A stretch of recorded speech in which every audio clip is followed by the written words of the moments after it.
is looking to repeal some of those controls that were intended to address some of that and turn other banks loose in such a way and release them from some of the responsibilities you're talking about. That's a live, active course of discussion right now in Congress. A lot of folks don't know that. But you've got a point. But all I'm saying, it's a major point. It's a major point. We can sit here, the city of Detroit cannot sit here and act as if Chase Bank is doing Detroit a favor with $150 million. This was a bank, it's well documented, this was a bank that is linked to the massive, monumental crash on Wall Street that rendered Black and Latino families homeless, forced people out of their homes. People became destitute. So we can't, Chase Bank, nothing against Chase Bank, they're not doing Detroit a favor with $150 million. And honestly, when you look at the question of recompense, one might say, you know what, they need to up their game. Yeah, no, totally. I would say that, in speaking to Brian's point, even if we do pull resources into a singular bank, we have that one, and that's our only avenue to serve the majority Black population. That's not going to work, and you have to open that market up at some point. But also, there are banks out there that can do these things, but are not because of racism, and we have to, like Bankla is saying, hold them accountable. There are different ways to attack the same problem. You don't just give up on it and say, let's only focus here. When it comes to the banks, we have these laws and regulations they're supposed to follow and all these things, but they don't do it. They purposely discriminate. So why would you not hold them accountable and get what you can out of them? If they took everything from you, wouldn't you want to do that, collect on that debt? Well, we see Huntington Bank aggressively with the home mortgage program, making deals happen, attempting to address the situation, and there are others.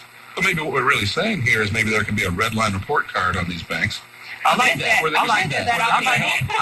But hold them accountable. And you have objective reference right here. And the good news is because you've got these public-private partnerships, the Kresge Foundation has stepped up. But here's the deal, Brian. Here's the deal. This is what is disingenuous. And this is why I tell people on this program we offer a constructive critique, a Socratic critique of the administration.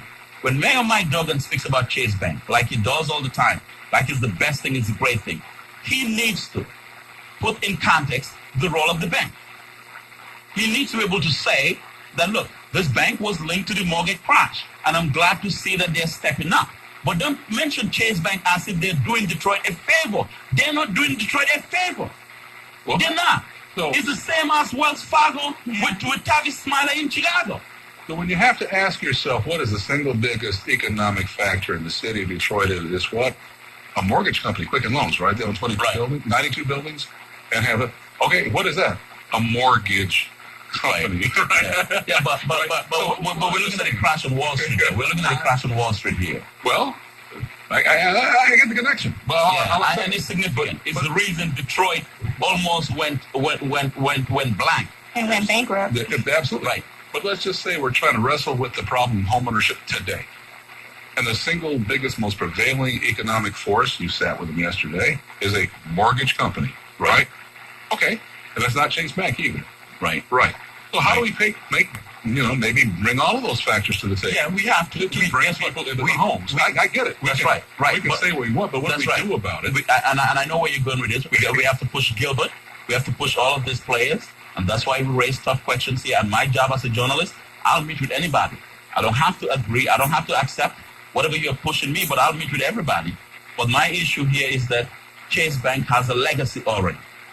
Well, that has had a debilitating impact on Black life. And we cannot talk about Khanna Commission report 50 years later, home ownership, if we don't put into perspective what Detroiters went through during that mortgage crash on Wall Street. Absolutely.